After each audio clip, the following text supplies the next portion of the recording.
Ed or Karen, will we have a count of how many people are on?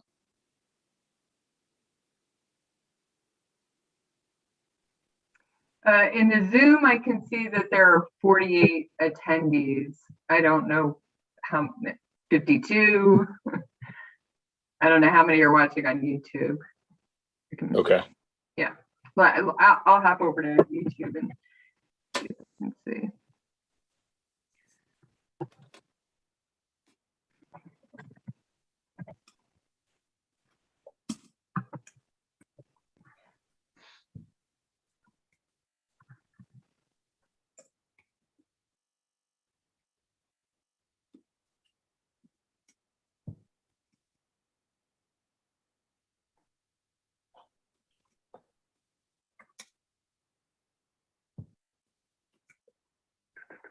We'll get started in just a moment here.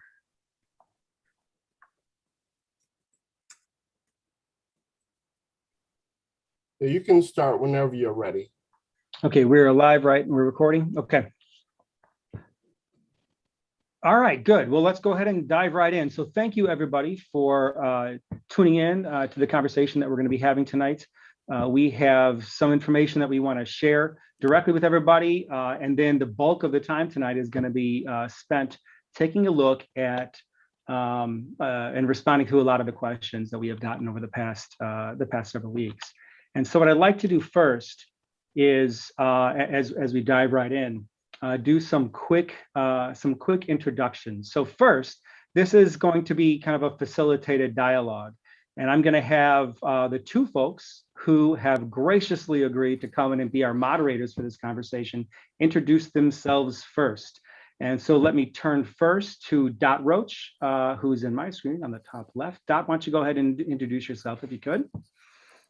Hi, everyone. I'm Dot. I'm a parent and caregiver of 3 kids and Oak Park resident. So my oldest is in 8th grade currently.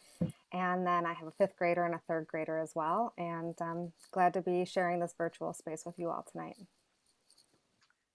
Thank you. And second, we have Anthony Ash. Anthony? Thanks, Greg. Thanks, Dot. Anthony Ash. I appreciate being here. I run a commercial organization for U.S. Steel. Oh, hey, Anthony, you muted accidentally, I think. Is that all right? Apologies, technical error. Not the first time, nor will it be the last. My name is Anthony Ash. I live in River Forest. Originally moved to Oak Park from the West Coast about 16 years ago. My wife, Nicole, and I have 3 boys that have all experienced Oak Park. We have a 19-year-old, a 16-year-old, and a 14-year-old. And in my quote unquote spare time, I run a commercial organization for U.S. Steel. And looking forward to this evening. All right, well, good. And thank you both again for agreeing to be the moderators and help kind of guide us through the questions that we've all had. I am going to just quickly introduce the other folks in the room here rather than have them all introduce themselves. We have our board president, Sarah Spivey, in the room. Sarah, thanks for joining us. We also have, who's going to be taking the lead on the at least initial part of the presentation, Dr. Lori Fiorenza, our assistant superintendent for student learning. We also have 4 division heads in the room. First, our division head for world languages, Claudia Sagoon. Claudia, thanks for being here. Our history division head, Amy Hill. Thank you. Our English division head, Brian Conant. And finally, our science and technology division head, Matt Kirkpatrick. Matt, thank you. And last but not least, our executive director of communications, Karen Sullivan, is in the call as well. Okay. So, just a quick overview of the format before we jump into the information. First, like I said, this is going to be a facilitated conversation, and so we're going to start by about no more than a 20-minute conversation, or a 20-minute presentation by Dr. Fiorenza, mostly Dr. Fiorenza, talking about just a general overview of what we're doing, why we're doing it, and some of the reasoning rationale behind this restructured freshman curriculum that we're bringing to the board in 2 days. After that, we are going to have this Q&A. And there are about 40 people who submitted questions by mid last week. And we also will be opening up the question sheet during this conversation. So as the conversation unfolds today, as people have additional questions, you will have the opportunity to throw those into that same Google sheet that we will be able to pull from and add to the questions we already have for greater clarity or additional topics or whatever comes. And so I'm going to leave this screen up just for a moment so that folks can get down this bit.ly address or use that QR code to get the Google form that you want there. Okay. And after the initial presentation by Dr. Fiorenza, we are going to return to this QR code. So you'll have a second chance to take a look at that in just a little bit. So if we are all set there from everybody, give me a thumbs up. Are we good to roll? Yes. All right, then I'm going to turn it loose. And Lori, the floor is yours. Thank you. Thank you, Dr. Johnson. We're going to start with our purpose. Why are we restructuring our freshman curriculum? We have centered our work on three primary purposes: to allow all of our students the opportunity to explore and develop their interests and abilities free of tracks, to provide all of our students access to high-level, rigorous honors curriculum, and finally, to address the adverse underlying beliefs that hinder equal access to that high-level, rigorous honors curriculum, particularly for our students of color. This is a worthy investment. We have taken time to do our research, to thoroughly prepare.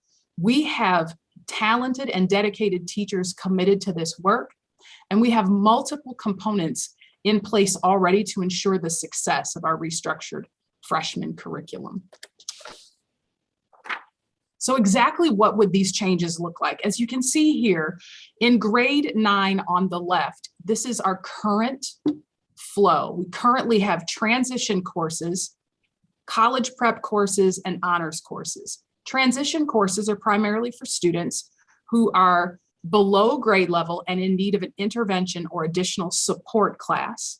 Our college prep class is for students that are meeting grade level expectations, and our honors courses are for students who are meeting or exceeding our grade level expectations. In 2022-23, our restructured curriculum will involve transition courses still that will allow students who are below grade level and in need of additional intervention and support the opportunity to utilize a transition class. And then we will have the honors class, which will be for students who do not need that transitions class. As you can see in the bottom center, grades 10 through 12, currently and in the future, we will have transition, college prep, honors, and advanced placement classes. In no way are we suggesting that we will remove or do away with honors and transitions courses, our honors and advanced placement courses moving forward. In fact, it is our intention by restructuring our freshman curriculum that we will grow our honors and advanced placement courses and options for students. In the next slide, I shared previously, the PSAT 8-9 evidence-based reading and writing percentile ranges from our spring 2019 test. As you can see, this showing the range of achievement scores for not only our freshman honors students, but also our college prep students. Our freshman honors course range of achievement scores range from the 25th percentile to the 99th percentile. This data is specifically reporting the highest and lowest score across classes. What this is telling us is that our current honors classes are not homogeneous. In the next slide, we have a histogram that shows the following. Everything to the right, my right, of that green dotted line indicate all of the students who are meeting or exceeding College Board expectations. Everything from my left of that on that green line indicates students who are approaching or are below College Board expectations. So you can see that well over 50% of our students are meeting or exceeding College Board expectations. In the next slide, you will see our fall 2021 benchmark test, which is the STAR reading. Again, you can see that this slide is reporting the median high and the median low across our current English classes, showing that our honors class is consistently demonstrating this pattern of a range of learners, with the 29th percentile being the median low and the 97th being the median high. Again, there exists this overlap between our college prep and our honors courses, as you can see in the next slide. This diagram is representing that overlap of achievement scores that we see on that fall STAR benchmark. I'd like to draw your attention to two places. The first one is the 124 students in the second column from the right. Those students are currently sitting in our honors prep class, and they are meeting grade level expectations. And the 27 students in the far right that exceed grade level expectations, neither of which are taking advantage of our honors courses.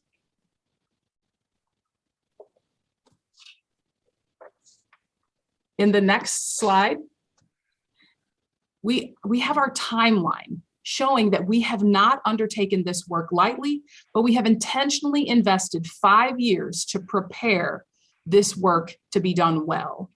It began in 17-18 as we developed this curriculum evaluation process. I'm not going to read every single place on the timeline for you to make sure we have take good advantage of our time, but you can see we started in 2017-18. Our divisions all underwent an evaluation process with quantitative and qualitative data, looking at student focus groups, having conversations with our students, looking at the data. Moving into 19-20, where we announced our intent to restructure our freshman curriculum. Our teams began working on that scope and sequence using that research-based backwards design. We worked with consultants around differentiation and used our instructional coaches to support our curricular work. In 2021, we continued our work on our scope and sequence. Our curriculum teams conducted action research, gathering more data, embedding culturally responsive teaching aspects into that curriculum. We again evaluated this honors for all versus the earned honors approach. We sought board approval for our science scope and sequence. So a lot of things occurred in 2021 that were very, very intentional. We have taken a data-based approach in all that we have done in the entire 5 years. We have used this quantitative and qualitative data to continue to refine and perfect this freshman restructured curriculum. The research is confirming and affirming our findings, that this is the only approach to ensure that all students receive equitable excellence in our freshman curriculum and the opportunity to engage in honors and advanced placement coursework beyond the freshman year. In the next slide,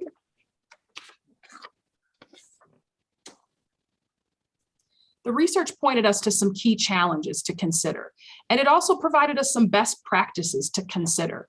As a result, a couple of them I want to highlight is the first one, failing to attend to the new culture of the classroom. For several years now, we have concentrated on our classroom environment, specifically this idea of safety and inclusivity.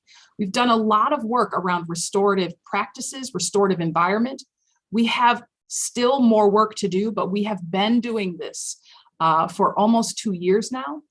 And during the board presentation on the 14th of October, that each division shared the responses from our students about how they felt in their classrooms, how welcome, and all of our students, 95%, were reporting feeling welcome, feeling challenged, indicating that we are making great strides in our effort to ensure a positive, safe, inclusive climate in our classrooms.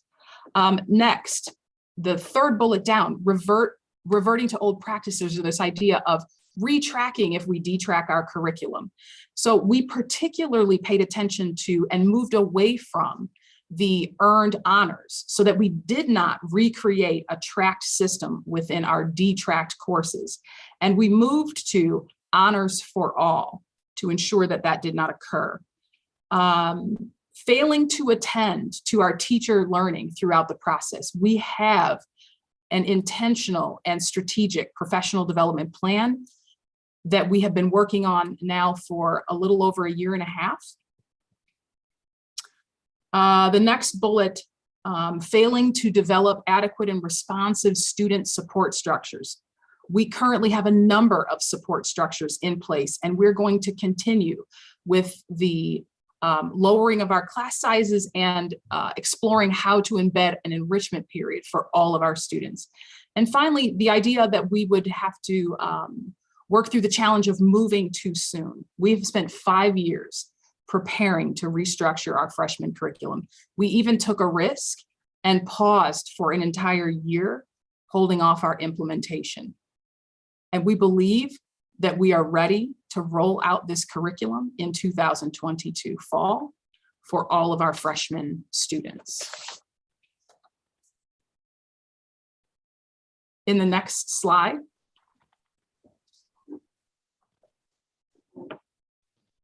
I think we're good, Lori. Is that Yes. right? Yes, this is All right, cool. all right.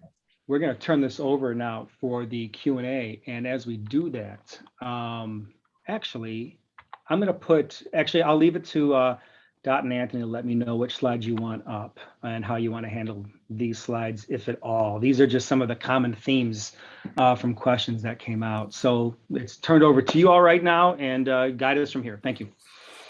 Thank you. I appreciate it. Can we put the QR code up just for maybe 5 or 10 seconds, just for folks? Yep. We'll just hold that for a second so people can get there.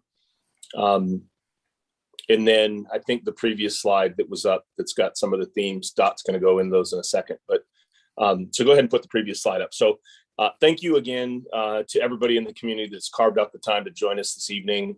It's a serious conversation. And we thank everybody, especially for all of the questions, well over 50 questions that came in advance. Thank you again to Superintendent Johnson, Assistant Superintendent Fiorenza, to Karen Sullivan, and to the 4 division heads that are here with us today. We recognize there's a tremendous amount of energy and thought in the community around this freshman curriculum detracking subject. And as such, we're going to try to ask as many of the questions as we can that have been submitted by you, the community members, and get through them as quickly as we can. We'll address additional questions via the Google form and the QR code if we can. And again, we'll ask the panelists, whether it's Superintendent Johnson or Assistant Superintendent Fiorenza or the division heads, to answer as briefly as possible, so we could try to get through as many questions as possible. But with that, I'm going to turn it over to Dot that's going to articulate the roadmap a bit of how we're going to handle the questions. Yes, thanks, Anthony, and everyone. These were the themes of the many questions that were received. So Anthony will start us off on really around asking questions around data and research on the efficacy of this plan. I'll move into questions then around honors credit and the future of honor and AP classes and opportunities there. Anthony will bring us back into a conversation around differentiation. That is like a new term for a lot of us. And then supports for students and really teachers. There's a lot of questions that came in around training and professional development for our teachers. I'm so glad that we'll be able to ask and that we have the department chairs here as well around that. And then Anthony's going to, again, talk us through some metrics of success. How do we know? How do we know how we're doing as we are going along here? We do have some odds and ends as well, but that is the overall roadmap. And Anthony, we can go ahead and get started. All right, let's get started. First question, I'm going to direct it to you, Greg. How will OPRF ensure that the change will promote achievement for all students and not simply close the achievement gap? All right, well, good. Well, thank you for the question. I appreciate it. And so there's a lot embedded in that question. There's kind of 2 parts of that question. One, what have we done to ensure that this is an effective curriculum that we're rolling out?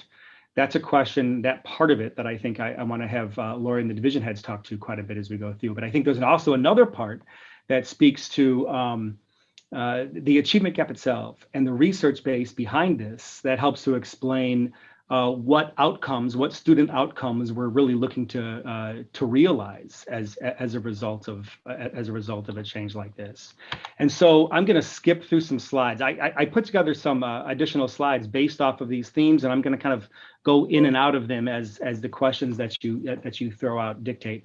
The first thing I want to point out about how do we know that this is going to, and how we firmly believe that this is not going to merely close the achievement gap in a way that doesn't advance excellent education for all of our kids, is because we followed a thorough research process throughout the entire timeline that you saw earlier, from our internal curriculum evaluations that are described here, from the peer-reviewed and research studies and other research studies that are included on our district website, and also from the analysis of a peer district that has gone through this exact same experience.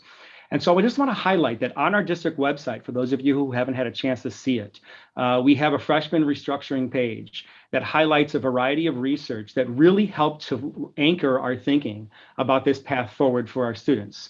And what's on that page? What type of studies are we looking at?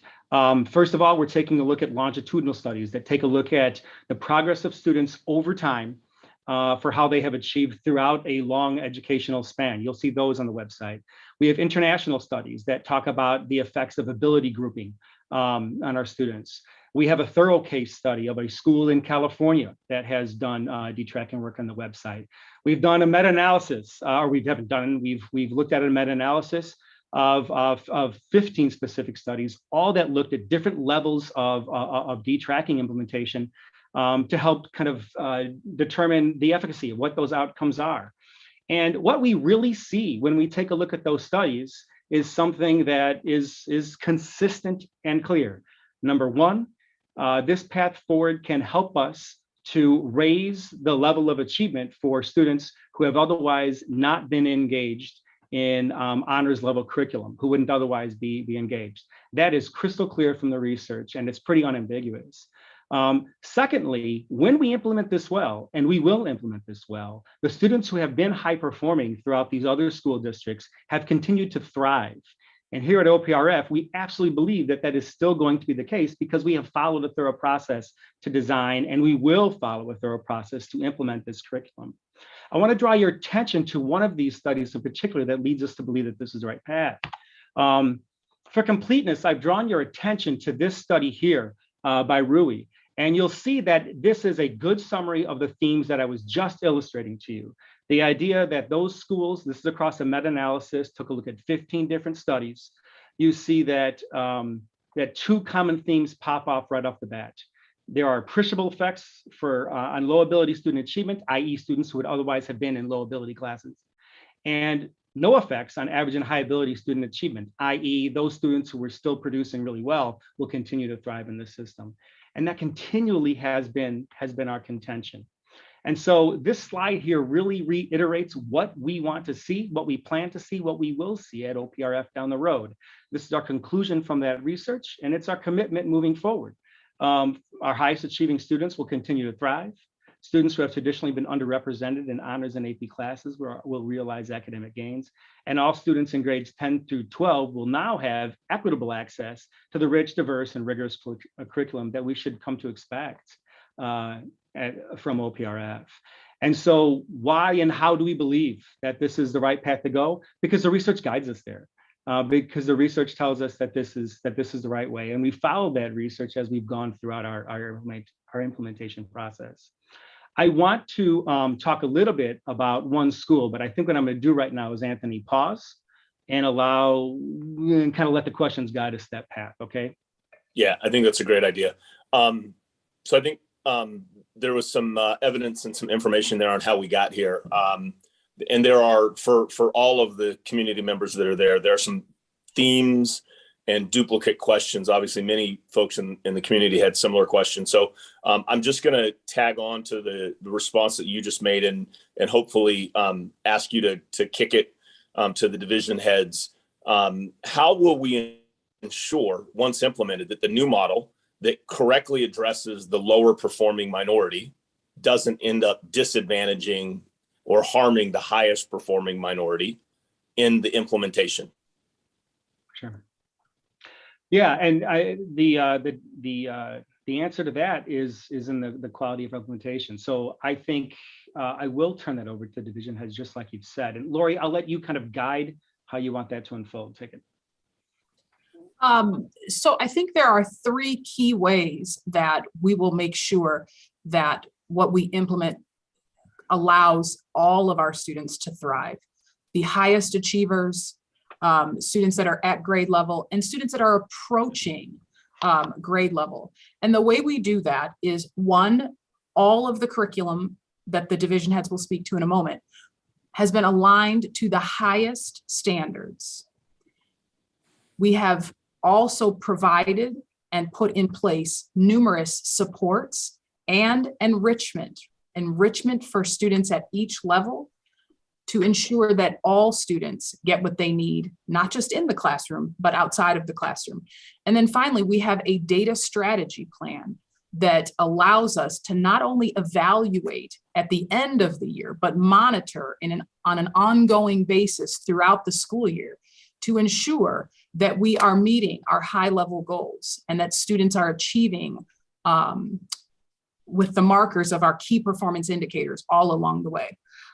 So if there's a division head that wants to first speak to the curriculum design and how we've crafted that, and then after that, if someone else could speak to supports, and then we will pause.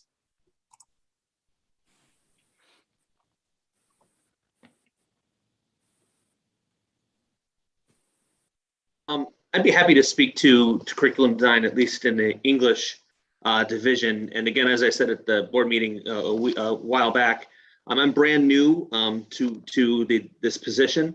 And so I'm really just reflecting the great work of the teachers that did this planning. But as far as English, our curriculum is aligned to the Common Core state standards and is designed around asking students to perform at a very high level in written assessments and reading assessments. Each quarter has about one of those assessments, a reading and a writing assessment. And these assessments will be, student progress towards the assessment will be monitored all the way through as students draft and work on and continue to try to reach a very high level in their reading and in their writing. So for example, if you think about the first semester, the first quarter, we will be asking students to write an autobiographical narrative. And in order to do that, they'll be reading short stories and narratives to get a sense of how to write those things.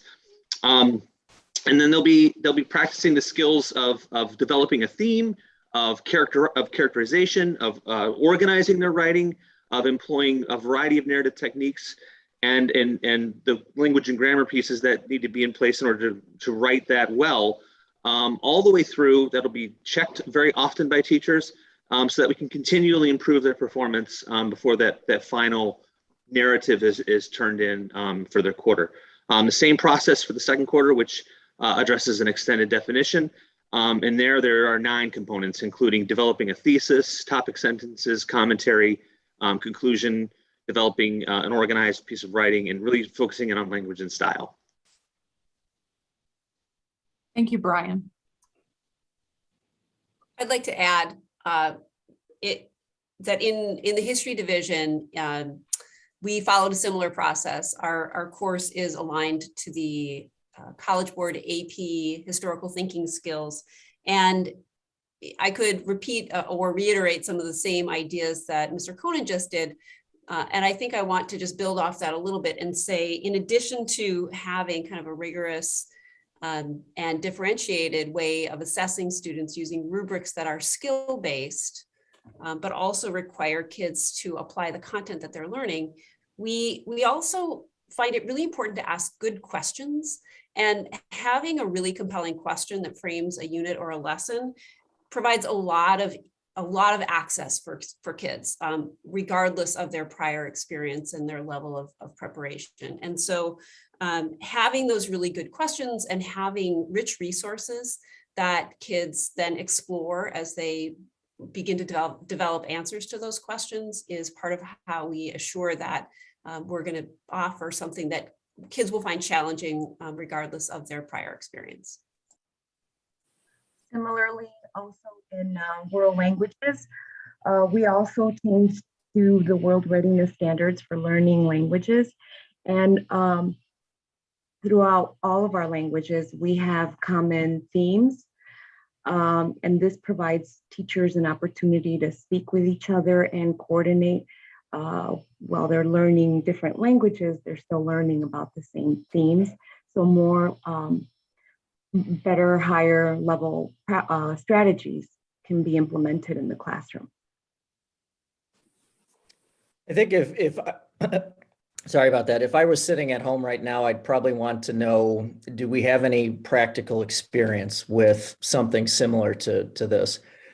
And the closest example that I can think of is over the past 5 to 6 years, we've more than doubled our AP biology test takers in science. And part of the question was about supports. And we've had to do many things differently in order to double those test takers over that time. But we've really focused in on our grading and grading practices that really encourage kids to grow throughout the year. And what we've seen over that time is that the total number of our 5s on the AP Bio exam hasn't changed, but we've increased the number of kids that are getting 3s and 4s over that time by doing that. So that's probably the best example that I can provide of a practical experience that we've had that's close to this. Well, I appreciate the response from Lori, and then the division heads actually went in a direction of the next question. So I think Greg kind of touched on research getting here. I think Lori and the division heads talked about how do you ensure success for the highest achievers and success for folks that are moving from college prep into honors. If we all close our eyes and fast forward 3 years, 4 years from now, when we look back, what are the key KPIs? What are the specific KPIs that we're going to be using to determine if it was successful or not? Mr. Kirkpatrick, you just mentioned the AP for biology. I'm assuming that's one. So there were quite a few questions around what are the metrics that we can measure whether or not this was successful or not. So Greg or Lori, I'm not sure who you want. I'll take that. So if we go to the slide monitoring and evaluation, the very first one, please. As you may recall, on the 14th for the board, I shared the beginning of our data strategy plan that outlines our area, metric, and the high level goal. I also addressed that we would provide a draft of the success criteria and key performance indicators, a more complete draft later on in the semester. However, if you go to the next slide, we're giving you a very simple draft, very small. Again, it's a draft, which is an example of how we will monitor our restructured curriculum along the way. It's really important to understand that we want to monitor in small steps along the way, not just evaluate at the end. So we're going to utilize both. You'll see in the key performance indicators, qualitative and quantitative data that we'll be collecting, teacher and student experience data, which is very important. We have already, through our action research, conducted teacher and student experience surveys and had very strong results, which the division heads can later speak to if we would like them to. You'll see at the very top, one of our data sources is common assessments. All 4 divisions have included common assessments in their restructured curriculum. This will allow us to monitor the degree to which students are meeting our standards or competencies and the degree to which students are showing growth in particular skills over time. So this will be critical in allowing each division to monitor, adjust, tweak, right, in this continuous improvement sort of fashion. You'll see the next one is midterm and quarter grades. So we will be monitoring midterm and quarter grades to ensure and watch the number of freshmen on track for honors credit using our grade distribution and GPA data. So right now, this is just a very brief shell to show that we are pulling together our KPIs, which are the key performance indicators. We are looking at what our success criteria and data sources will be. We have a presentation coming soon to the board, I believe in November. as we will be working with someone, a consultant, to assist us in our data strategy plan to ensure that we are monitoring along the way, and then each division will adjust. Does anyone want to speak specifically to those key performance indicators, to any of the success criteria? I don't want to steal any of the division heads' additions if you'd like to. No obligation, though. Lori, I think we may circle back to that. I'm going to try to ask one more question in my section, and then hand it over to Dot, and we may end up getting back there to the KPIs. Sounds good. And I appreciate you calling out key performance indicators. I engineered it out for a second and just used the acronym, so I apologize for that. So last question in my section, and Greg, I'm going to ask you this question before I hand it over to Dot. Can you point to school districts where this type of change has been successfully implemented? Obviously, a lot of noise and volume around Evanston, often used as the example for this model. Right. And the question that came in from the community is that recent data suggests that Evanston was not successful in detracking. So can you touch on that and or talk about how Oak Park might learn from what Evanston's done? Yeah, absolutely. I can begin to get an answer to that question, but just first, the general answer to that question is looking at a totality of the evidence helps us to understand that there has been success at Evanston in a variety of ways. And I'm going to talk about that in just a moment here. But also, before we go to the one specific school that's close to us, whose demographic makeup of students, whose geographic location, whose size mirrors us so much, is cause to identify that school as a learning partner in this work. We do have all those other studies that I've spoken to before. And we also have professional organizations, for example, who guide us in this direction, who are looking at research and say this is the way to go. The National Association of Secondary School Principals has recommended this path moving forward. And that's also part of the information that we have on our website. But give me a second to go through Evanston. And this will take me a little bit of information to go through some of this information, but I think it's worth it for the community to take a look.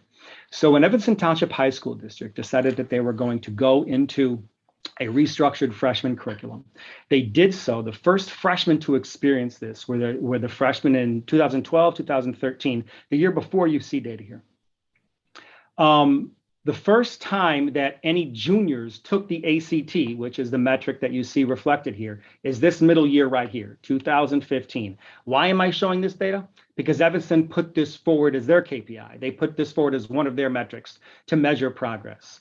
And remember what the research says that I talked about before. The research says that our highest performing kids are going to continue to find success.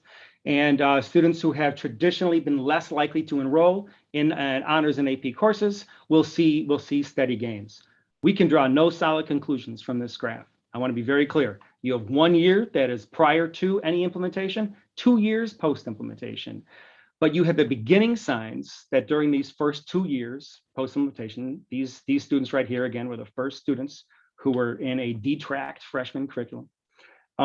You see fairly static data for white students, and underneath here you see growth to a limited extent for our Black and African American students over there at Evanston. Again, 2 years of data, 1 year before implementation does not a conclusion draw, but it is suggesting here that, all right, we're beginning to see signs that we're moving in a positive direction. And for comparative sakes here, what I'm going to do is continue to show these two demographic groups. We could show a variety of others, but for simplicity, for this conversation, we're focusing on these two demographic groups.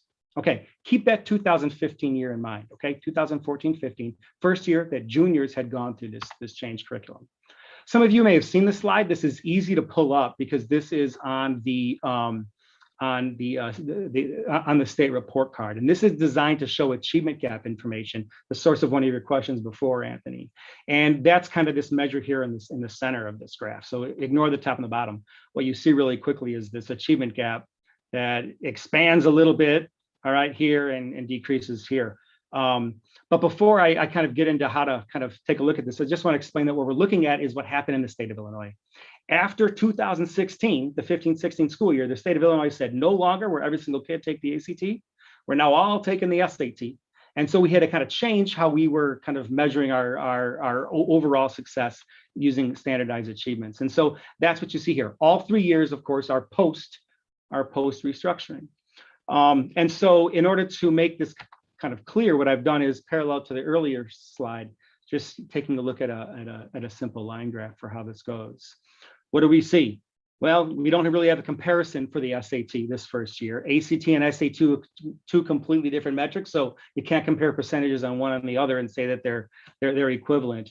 So you have this percentage here, 87% of the students meeting exceeding on the SAT English Language Arts Assessment, 27% of our Black and African American students achieving. This is at Evanston Township High School. I keep saying our, but it's over at Evanston.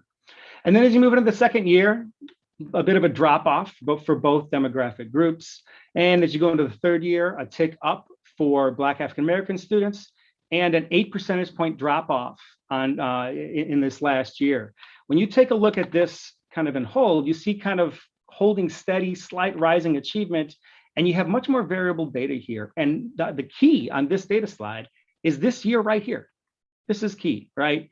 For the first time, you see something that, oh gosh, this is not going the way that we want to be going as a school district. If I'm working at Evanston, two things come to me from looking at this data. Number one, what do I know about this population? Do I have any other data marks that suggest that this is kind of how we should have predicted that this would have gone is one question. That's one thing that we could certainly, would certainly do here at OPRF. But in addition to that, what I'm not doing if I'm working at Evanston is claiming any success, because this number 76 minus 23, this 53% is lower than the gap between these two numbers. Closing the achievement gap in this way runs counter to us needing to be and wanting to be and striving to be an equitably excellent institution. Our job is to produce the highest level of learning for all of our students. This is something that we have to take seriously if this is our school population. What else can we possibly look at to help us understand how achievement, how student learning is really progressing if I'm working at Evanston and if I'm looking at KPIs that are set up to analyze academic performance of all of my students? Let's take a look at the next slide. This is advanced placement data from Evanston Township High School. This is the percent of AP students earning a 3 or higher on the APC on the AP test by the same demographic groups that we saw on the previous slide. This goes back to 2012-13. All of this data that I'm sharing here is available in reports that you can get off of the Evanston website. This particular data was pulled from a report that was presented to their board in January of 2021. All right, and so what you see here is pretty much exactly what the research predicts. The research says demographic groups that are your highest achieving are going to continue to thrive in your organization, and students who have traditionally been historically marginalized and excluded from that curriculum will continue to show gains. That's precisely what this data is beginning to tell us.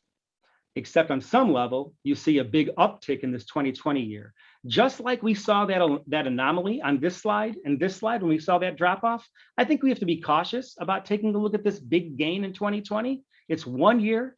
That is the first spring of the pandemic. So it's a very different kind of testing environment and learning environment for kids leading up to that assessment. But what you do see here is a population of students that is continuing to thrive. And you do see a closing of this achievement gap, as only 1 year out of the first 5 saw any of the Black or African American students even touch that 40% mark. And then you go over here to the last 4, above 40 percentage points in all of those years. That's what the data predicted you would see based off of the analysis that we had done and that we see in the studies that we've cited. And that's what Evanston is beginning to see in this regard. So let's say that's not good enough, because we heard before 3 and higher, there are higher levels of achievement for kids, 4s and 5s, that you really want to see for your highest level learners on the AP test. Let's take a look at College Board honors. Again, from the same report I was citing before. Let's take a look at how students were doing according to the College Board identified honors. Ignore this, all these numbers up here, these line graphs. Take a look down here. I have abbreviated these definitions, okay, just for the sake of telling a quick story right now for you all. But these definitions we can find, and they're definitely in that Evanston data. Take AP scholars, are kids who've taken multiple tests, 3 and higher on those tests. AP scholars with honors, this is marked by the orange line on the graph. These are kids who averaged 3.25 and higher. AP scholars with distinction, kids who averaged 3.5 and higher, that's in gray. And finally, you have this yellow line here, the national AP scholars, kids who performed an average of 4 or higher on all of their tests, taking multiple AP exams. These are really your top end students in the school who are really performing at an incredibly high level. How do we take a look at this data? What does it tell us? AP scholars, 3 and over, we see this upward trajectory. We see this upward trend. You take a look at AP scholars with honor, again, 3.25 or higher. You see not exactly the same big jump that we see. This is almost more than 100% jump for AP scholars, well pre and now certainly post detracking. But you take a look at the AP scholars, you do see an increase, all right? Take a look at AP scholars with distinction, same thing, a little bit up, more up and down with that data, but you do see gains. You certainly do see gains in that data. And finally, the national AP scholars. This is exactly what Matt just described when he was talking about the AP biology data. You see this increase in 3s and 4s as students are gaining college level credit for high school work based not off of merely being enrolled in a class, but because of performance and achievement on a nationally designed College Board assessment. And students who are at the highest level, those numbers are steady. This is what we see at Evanston. It's what the research predicted we would see, and it is what we see there. So the notion that yes, not all data clearly points in this linear direction. We are going to see no progress is going to be perfectly linear. We are going to see up and downs, not only as we examine any school, but certainly our own school's data in the coming years. But we already have internal, Matt spoke to it, and we have external data, and we also have all the research evidence that supports that this trajectory is the right way to go for the students in this community. So that is a lot of what we can learn from Evanston. And what I've done right now is I've demonstrated that Evanston is worth learning from. And now there are also other ways that we've learned from Evanston. We've talked to them about the earned honors model that we decided not to go down for a variety of reasons. They had good reasons for doing what they did. We decided to go a different path, as Dr. Fiorenzo was talking about a little earlier. And we've also learned from Evanston in some other ways along the way. So yeah, so thanks for the question, Anthony. If there are any other questions on that. Thanks. Thank you, Greg. I appreciate it. I don't want to editorialize or comment on the data because I'm moderating. I would just suggest that the data is out there. And I believe these slides will be available. So the community members should look at the data themselves. I think it's a great point to transition as you're talking about the Evanston data and talking about AP to transition to DOT, because there's a lot of questions on confusion around how college prep, how honors, how AP, how it all works, how it fits together. There was a slide early in the presentation that talked about it, but I think there's some really good questions that DOT's going to get at that will address some of that. Absolutely. Yes. And as an incoming freshman for next year, I definitely also am looking forward to hearing the responses. Will students be able to work towards and obtain honors credit with the extra GPA in all freshman English, science, history, and foreign language classes? And if yes, will students who want to pursue honors credit have extra assignments? That's a really good question. So as I spoke to initially, we looked at the earned honors option, but realized that by providing an earned honors option and requiring students to do extra, that could potentially send us right back to a tracked system within a detracked freshman curriculum. So we moved away from that to honors for all. So what that means is that we want all of our students to earn honors credit. You may know that last spring we presented an API assessment. There has been a lot of work done with our API system here at Oak Park. And as a result of that, we are planning to bring to the board to share a change in how we are going to experience grade weighting moving forward. It's our belief that when students meet proficiency standards, they should earn the honors credit. What that specifically looks like, we will be sharing with the board and the community in the coming weeks. Okay, thank you. You know what, can I Yeah, go ahead. just jump in really quick? You said we had KPIs, we had APIs, and I think, would it be good to explain what that is? And I guess, for just the quickest soundbite, API is OPRF's way of calculating GPA. Are there any questions? Yeah, so it's just a formula behind how we calculate grade point average at OPRF. That's the key point.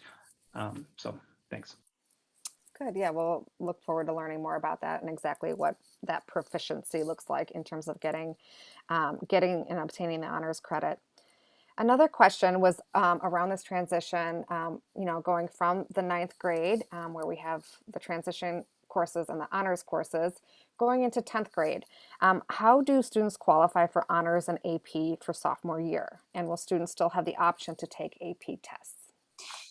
So the point of the restructured freshman curriculum is that we change the identities of our students, that academic identity that our students have, their perception that I am or am not capable of honors work.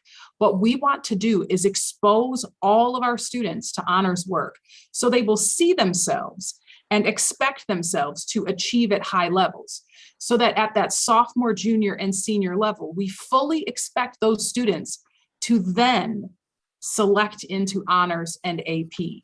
And that's really how we intend for them to get there, is change their identity, change what they believe and perceive about themselves. The data already shows us that we have 124 students sitting right now in a college prep English class who are meeting the standards and could potentially be sitting in an honors class. We have 24 students exceeding those standards who are also sitting in a college prep class who should be taking advantage of the honors option. What we know based on the research is that often students' fears of being ostracized, students' fears of not fitting in, students' perception that they're not capable or feeling like not enough will be expected of them, we know that they don't take that risk. By restructuring our freshman curriculum, we are going to engage our students in this high-level rigorous curriculum, allowing them to see themselves as very capable learners. And we expect to see that increase happen in the years coming after that of increases in honors and AP coursework. Great. That leads right into my next question, which is about this screen here. That was very helpful, Lori. Thank you. Is this the goal here? Is this kind of like the end? Is there another plan after this plan? Like, how can we be assured that this will only be for detracking freshman year, and that we won't be then moving into detracking all of the grade levels? Again, I think I can only say, and if a division head wants to step in and speak to this, the intent, the whole purpose is more students taking advantage of honors and advanced placement courses because they are capable. The data says they're capable. We want more students in those courses. We want to expand them. So we are not and do not have any intention of removing those. Do any of the division heads want to speak maybe additionally or chime in differently, please? Well, I can just say that we've already presented our entire 4-year plan for science, and it actually includes the addition of, addition of 2 AP classes that we don't currently have, AP Seminar and AP Physics 1. And then the revision of one of our existing classes to be an an AP research class that would provide students access to the AP diploma program. Dr. Fiorenza, I would just add that part of the history division's thinking in choosing the AP, the College Board historical thinking standards is exactly what you described earlier. It's how can we give our students earlier experiences with the kinds of work and thinking that they would need to be able to do to be successful in AP courses in history going forward. And so it was intentional with the idea that we want to increase the numbers of students who are taking those courses going forward. And in English, that translates into adopting assessments that students will be practicing the kinds of writing they'll be expected to do in the AP language and AP literature exams. So there is a direct through line in the work that students will be encountering their freshman year to what will be expected of them in those higher end courses later.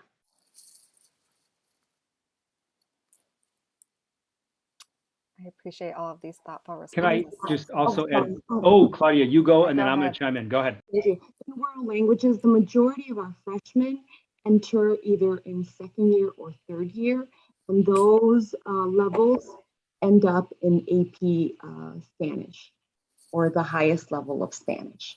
For this purpose, it's level 1, Spanish 1 and French 1, and they'll be able to achieve the highest level 4A, and then it depends on their language proficiency if they want to try for AP.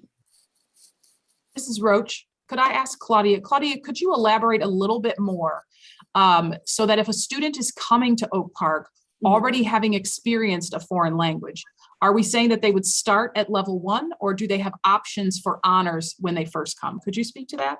Yes, our students coming in from our feeder schools usually have experience in the language of 3 or more years. And the level appropriate for those students is level 2 honors or level 3 honors. If we do have heritage speakers, which I'm seeing more and more of, right now at this moment, we have the Latino and Latina studies class, and parents can contact me directly and we can do a placement from there.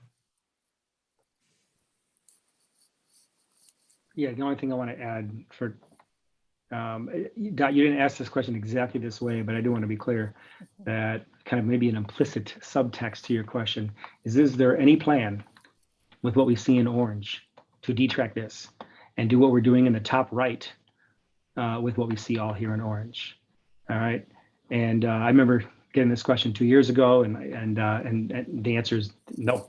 What you see right here in orange is what we anticipate moving forward. Sophomore year is the first year right now our students will be able to access an advanced placement college level course, and all the others. So. Thanks everyone. That's I think that that's a good kind of pivot into moving into differentiation and teaching to multiple abilities within a space, something that our elementary teachers are known for. And so, Anthony, I know you have some questions for the group here around differentiation. I do. Excuse me. And I would just say that to the community members, there are a lot of questions on differentiation, a lot of perspectives and lenses on what it means. We're going to direct the questions again to Greg and Lori, but looking for some definite insight from the division heads. I'm going to ask who's ever leading the slide. So if you could pull up the slide that's the overlap of ability, I think that might be a good baseline slide to have up as we ask the question. So, and the questions that we're asking are a little bit more candid from the community. So the first question is, and I quote, "It feels quite unrealistic to me to think that all 1,000 students will have the same aptitude for school. How can you accommodate the needs of the very different children with a one-size-fits-all approach?"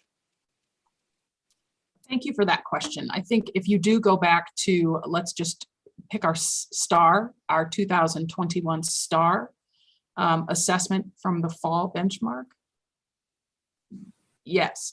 So if we look at this distribution right here, you will see the students that are meeting and exceeding expectations are well over, almost 90% of our students are sitting in meet or exceed expectations, which are grade level expectations. You can see right here from the numbers, the students sitting at 60, 24, the 35 and 18.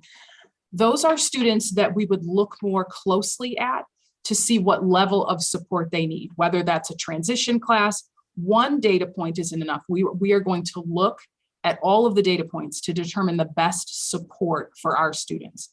So now we get to the nitty-gritty question of how do we support a range of abilities in our honors classes.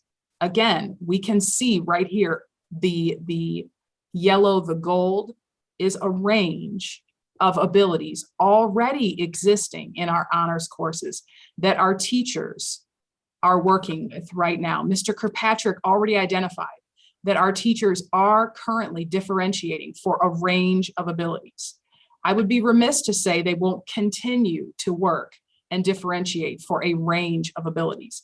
However, as I shared before, our curriculum design, we utilize the research-based backward by design process. That is a very intentional process that ensures and requires that we are aware of the diverse learner needs and we prepare the curriculum accordingly. So the curriculum has been prepared in such a way that we will be able to meet the needs of our diverse learners.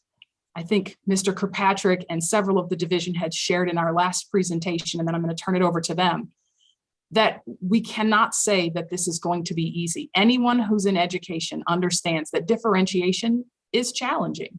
It is hard. Our teachers know it's hard. They are experiencing challenges right now, but we have put supports, professional learning, and opportunities for our teachers to have time and space to do this work, to get better at this. It will not be perfectly, as Dr. Johnson indicated. This is a continual improvement effort, as all robust curriculum is. It's continuous. We are going to keep working at it. I'm going to turn it over to our division heads to maybe say some specific things about how you've planned for differentiation and your teachers' experiences currently. Maybe Mr. Kirkpatrick, Ms. Hill, somebody want to get us started? Yeah, I think the only thing that I would add is, so we've kind of had a bit of practice in science with a pseudo D-track sequence for about 6 or 7 years.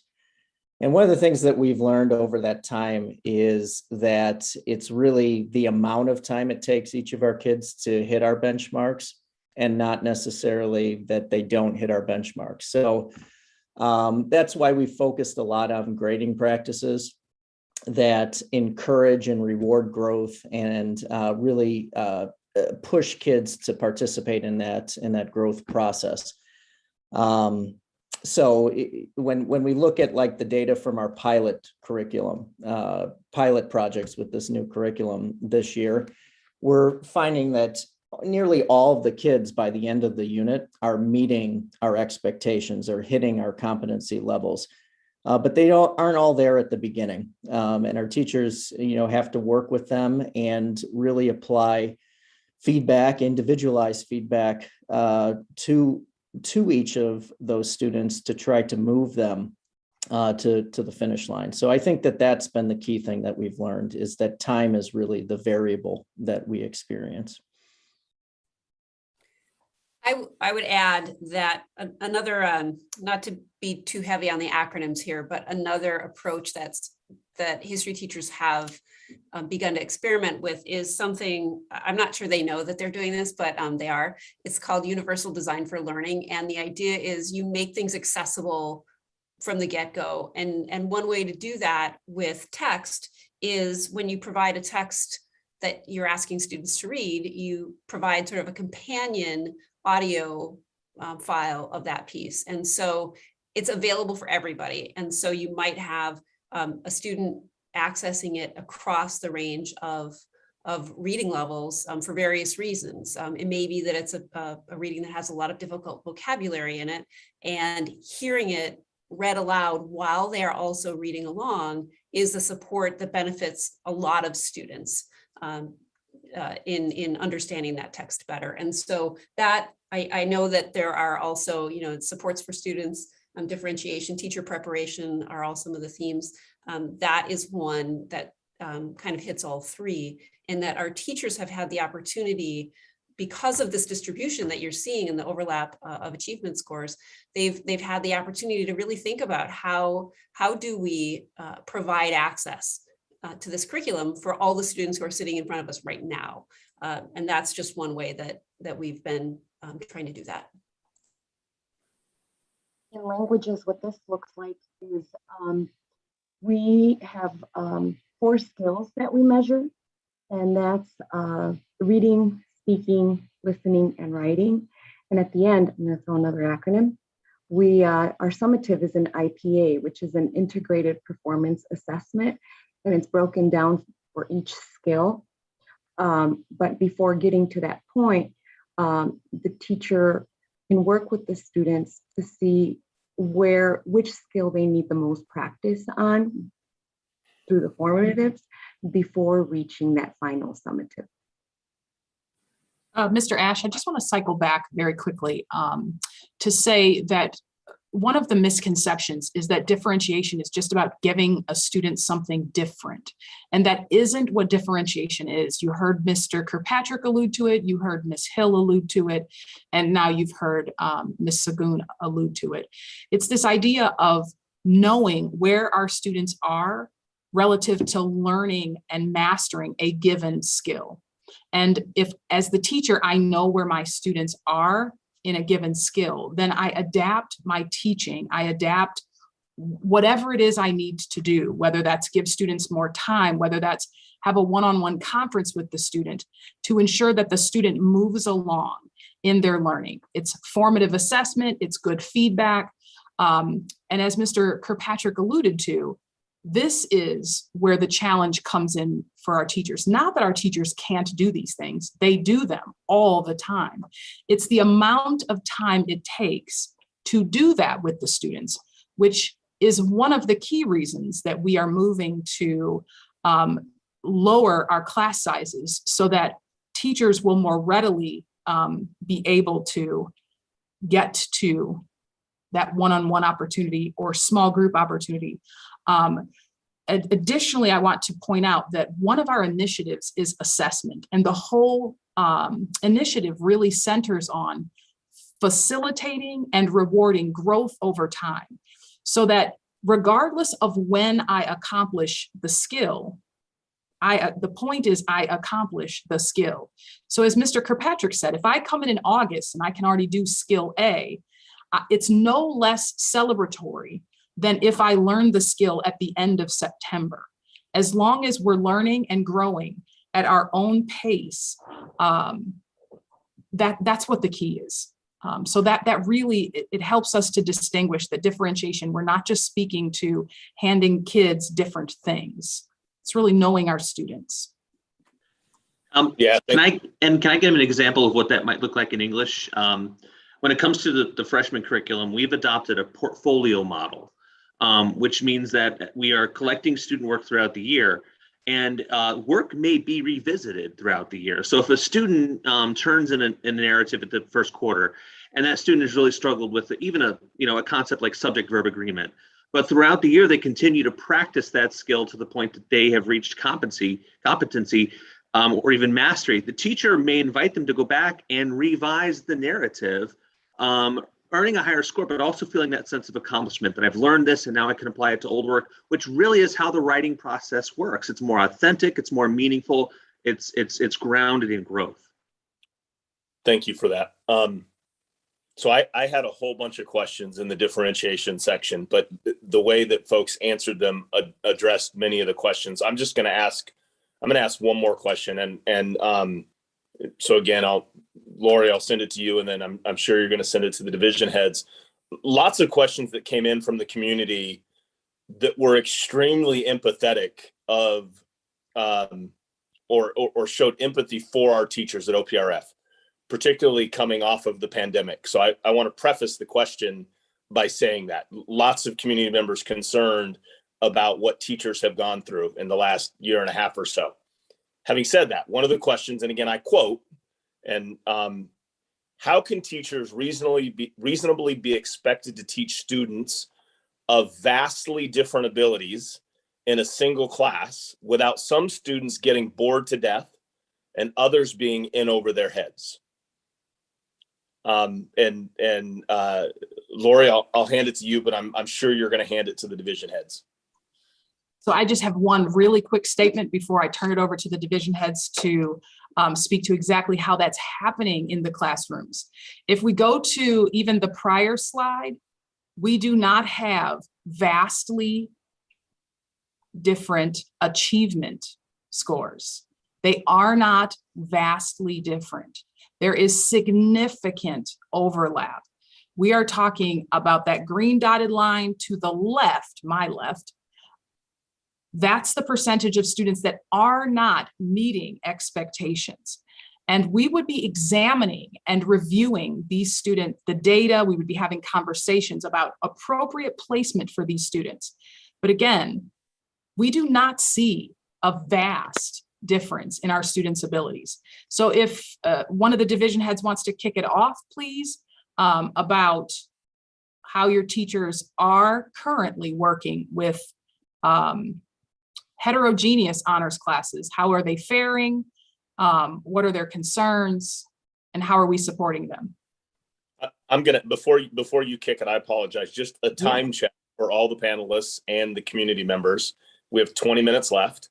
All right. And still a handful of questions to go through. The next section is actually professional development and teachers. Okay. So there will be more questions coming to the division head's way, but maybe if we could just have one division head follow up on Absolutely. each question, and then I'll hand it over to Dot for the following questions.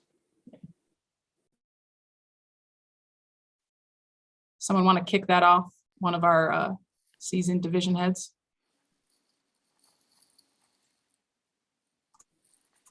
And I can state the question if you want me to.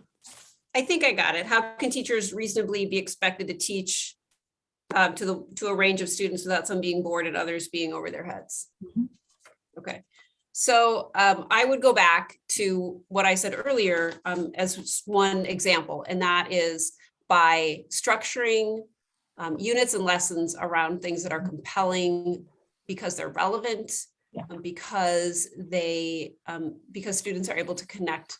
I'm repeating myself, connect to their own lives, and perhaps also by teaching students to ask good questions, because asking good questions is a really difficult thing, and it takes a lot of practice. So having a lesson that's structured around a good question or a unit, it gives every student a way to engage in something that's interesting and to develop an answer that they can use a range of texts to find information that's responsive to the question. And so it's not easy. I'm not suggesting that it's easy. And one thing that in history that we're spending a lot of time talking about is, do we have the right range of texts, and where can we get a broader range of texts to help satisfy a range of needs in any one unit.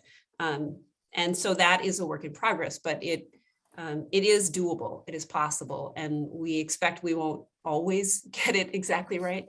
But one of the benefits of doing this, the work that we're doing this year, is that we are really spending time debriefing, thinking about what we have taught, how have kids responded, what do the assessments tell us about how well they're learning, and what changes we might need to make for next year, so that we are sort of continuously improving what we're putting in front of kids and how we're teaching the course. Thank you very much for that. I'm going to kick it to Dot. Staying on the theme of teachers, just a curiosity that did come in from the community too. We hear a lot from administrators, but are the teachers supportive of this plan? Has the Faculty Senate shared any thoughts around this, the teachers union? Just kind of checking in around our teachers. There's several of us who could speak to that. I'll do the first. Yes, our teachers union not only 2 years ago signed a letter, making it clear that they supported this work, and they're working hard with us to make this happen. Our teachers have done really good work. I mean, keep in mind that those who are designing this work, those who evaluated the curriculum, those who are designing the work, and those who will be implementing the work are the exact same people. So those are our teachers on a daily basis, and they have been working incredibly hard. And as Matt and some others talked about at the board meeting 2 Thursdays ago, yeah, they're tired. They've been working hard. So not only do we have our faculty senate officially, making it clear that they support this work, and Sheila Harden has been a champion for quite a while, but I also want to point out that our division heads have taken surveys and they've worked closely with their teachers to get a feel for exactly kind of where their teachers are and what their level of comfort is with all of this. And we have support for this work. And so I say that to be efficient in the answer and not going down, having all the division heads and everybody chime in as well. That sounds good. And I'd love to hear any specific plans around professional development, anything that's in place or might be coming down the road to continue to train and support the teachers being successful as we move through this new plan. So I'm going to give a very quick answer, and then I'm going to open it up to our division heads, because while we have a plan in place, a long-term professional development plan that encompasses really several different areas: assessment, which is focused on that idea of growth over time; restorative environment, that idea of safety and inclusivity in our classrooms; instructional technology that focuses on students as co-creators, so really engaging our students. And you've heard a lot of these themes and comments coming from our division heads all evening, all integrated with and through racial equity as well as differentiation. So all of this is going on. All of this has been happening for over a year and a half. However, I want to give the division heads, maybe 1 or 2 of you, an opportunity to very quickly share other types of professional development that isn't district initiated, that's been at the classroom level because our teachers are interested and there is a collective belief in this work. So do 1 or 2 of you want to very quickly share the professional development your teachers have engaged in? We worked with a consultant to build the freshman English curriculum, the restructured curriculum. And I think one of the things that really excites teachers about the curriculum is that we will be creating more common touch points throughout the year, both as students are practicing skills and as students complete, their final projects.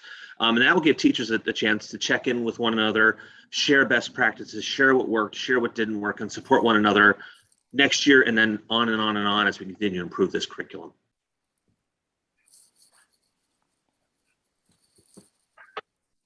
Thank you so much. We're gonna just kind of wrap up here, and we have some final questions that are a little bit all over the place. One of those is around math, right? We haven't really just talked about that. We've talked about all the things that are included. Would anybody like to speak to just the decision not to have math as part of this restructuring, and what might that look like? How will students be selected into the different math classes? Okay. Yeah, yeah. Laura and I are looking at each other here too. So, so math is a much more challenging curricular area to detrack, and the reason why that is the case is because it's kind of parallel to what Claudia was talking about in world languages, where you have a clear linear progression in that curriculum, and once a student has demonstrated they're ready for level 3 Spanish, for example, level 1 Spanish just simply doesn't make sense. And so, and in math, it's even more the case because you're talking about different content. You're talking about geometry and algebra. So you're talking about those sharp differences. And so we have challenges and we have work that we need to do in partnership with District 97 and District 90 to help enhance the quality of our math curriculum and the outcomes for all of our students in math. But we also know that in our math curriculum, there are many more levels of math than there are in any other content area. And so it's just a very, very different content area than any of the others that we really experience, including world language. It's just world language is the most parallel in that regard. Laura, do you want to add anything to that? No. Oh, you covered it well. Thank you. I mean, the focus here is on the content areas that we've mentioned. Thank you for clarifying that. And then Yep. also just adding on, is that my understanding that science has already begun to go underway with this restructuring, or is that it, or no? No, so there's been a lot of talk, Matt was able to talk earlier about how, he's been able to talk about kind of the course sequences, in subsequent years after ninth grade. And that is because the undertaking in science was different than all of the other content areas. They changed as a result of the path they took, what that first level science class was, and that had implications 10 through 12. And so his team focused on that sequence first, and then curriculum design second. And that's why you see this reference to those other courses, advanced placement, AP biology, for example, there for our students sophomore year, increased access to that.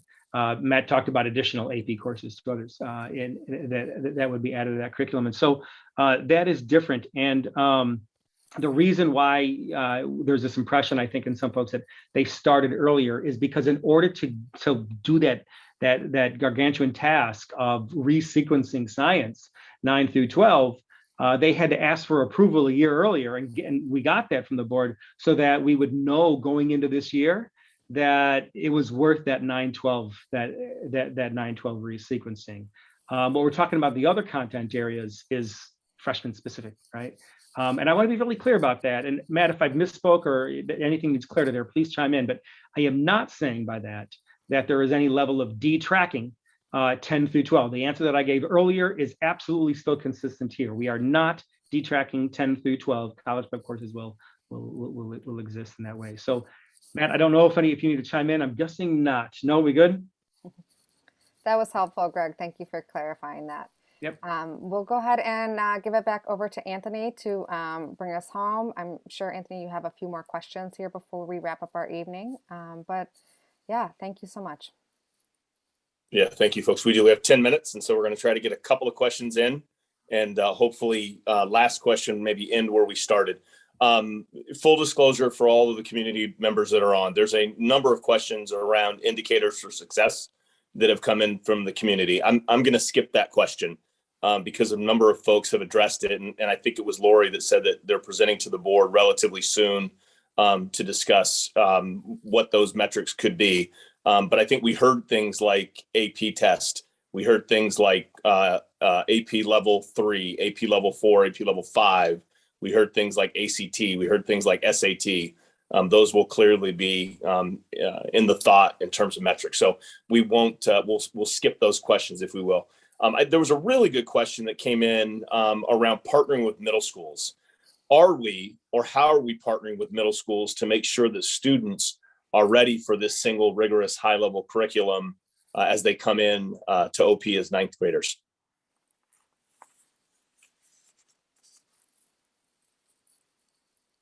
I think there's a two-pronged approach to that answer. First, I'm going to talk about data sharing and making sure that we have quality information about our students. From D90 and D97, there's been a new law that passed that is going to make both the ease and the quality of the information that we get from our feeder districts is going to increase the ease and the quality of the information that we get.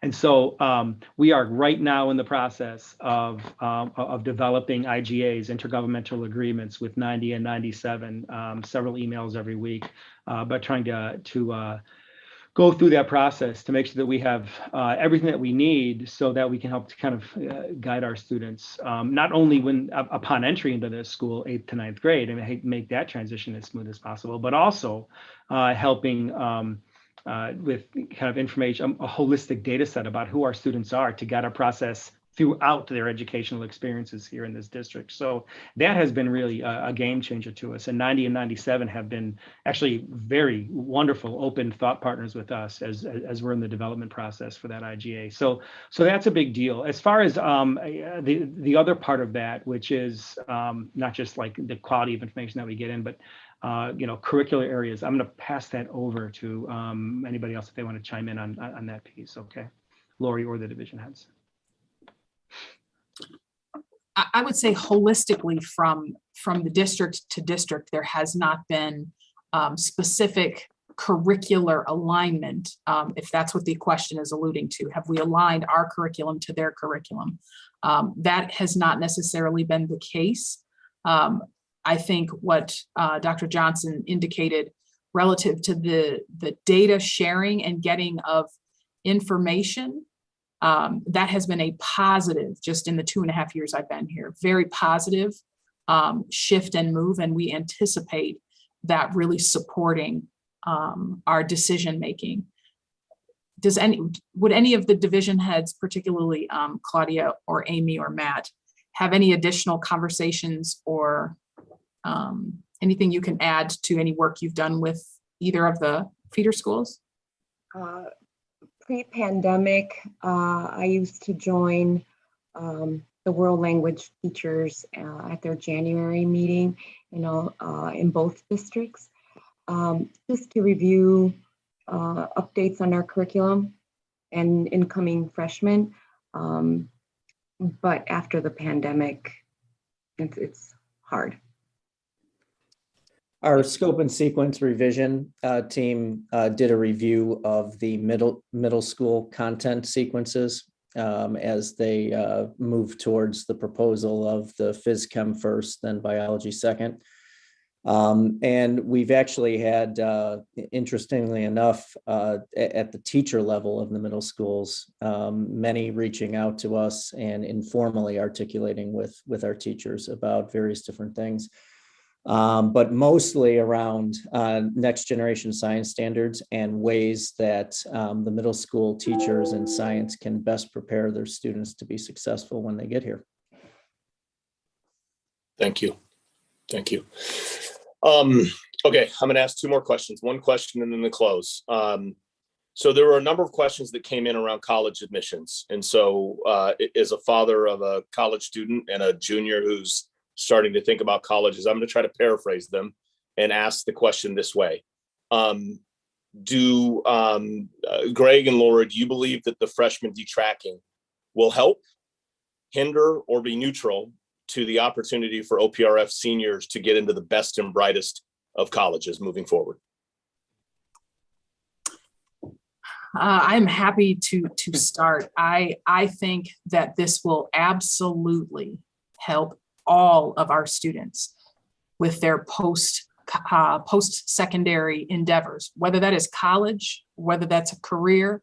It is absolutely going to help them, primarily because they will perceive and see themselves and expect themselves to be high achievers. Our students are capable of high-level work. We have teachers at the ready to deliver this high-level curriculum in a supportive and embracing, welcoming environment. I absolutely expect nothing less than our students to not only continue to get into high-level schools, but I believe that we are going to see all of our students have equitable access to post-secondary opportunities that they all deserve. Dr. Johnson? Just want to reiterate, nothing is being taken away from any student at OPRF, period.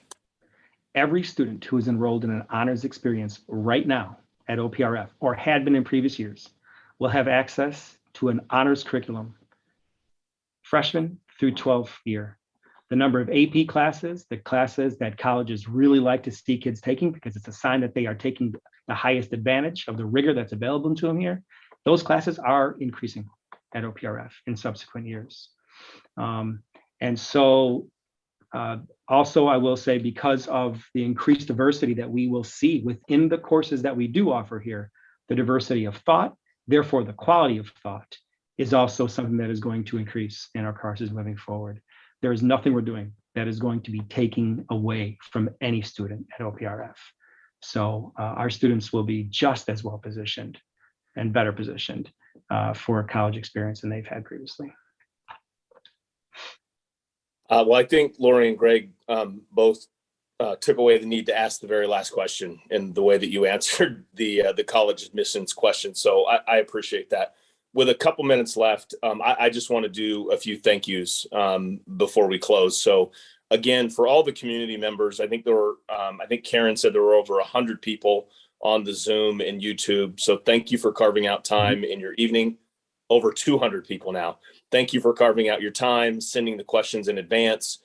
Really, really appreciate your input to the conversation. To the 4 division heads that are on, can't thank you enough for all the work that you and other teachers are doing for our students. To Sarah Spivey from the board, thank you for joining. We really appreciate that. To Lori and Greg, we appreciate all the information sharing.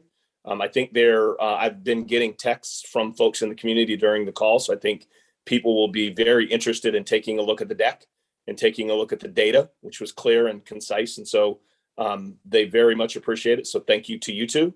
And then thank you, Dot, to my partner in crime for helping to moderate this. It was a pleasure and I really enjoyed it. And I hope that folks can go out and get their own information and make their decisions based on information at hand. So that's a thank you for me. Greg and Lori, if there's anything you'd like to say to close us out, please do. Lori, is there anything you'd like to share? I think it's been said, but thank you to everyone who has taken their time this evening to hear about this very exciting opportunity for all of our students. And I would just reiterate what Dr. Johnson has said. This is value added to all of our students. This is not going to take away, but this is going to add value to our highest achievers, to our lowest achievers. This is the only and the right decision for our students at this time. Yeah, thank you very much. So I will not reiterate that exact same message, nor the message I said in the college admissions questions, but I am going to extend the same gratitude and thanks to everybody who's logging in, who's looking to gather information and understand exactly where we're going.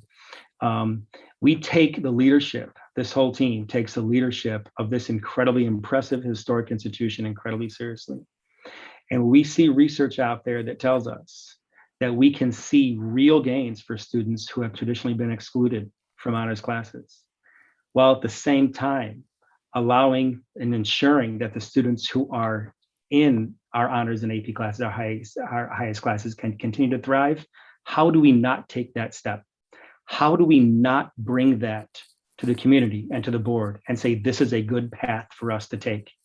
This is something that is going to take fits and starts. We're going to go through, we're going to study it, we're going to revise it, we're going to tweak it, and then we're going to adjust and we're going to see how it goes. We will continue to remind our data, but I will end on this last point. Every student in this community, every parent in this community should recognize the breadth of experiences, the quality of the education, the types of diverse thinking that can happen here within this school, and be proud to send their kids to OPRF. This will continue to be an incredibly impressive institution. The turn that we're taking is making sure that those highest levels of achievements are truly accessible from day one for all of our students. So thank you for chiming in. We look forward to our conversation with the board on Thursday. And in the meantime, I hope you all have a great Wednesday and Thursday until then. So thank you very much. And Dot and Anthony, you two rock. Thank you so much. Thank you all You for were your fabulous leadership. tonight, and everybody else, but thank you so much for being the moderators, okay? Have a good evening.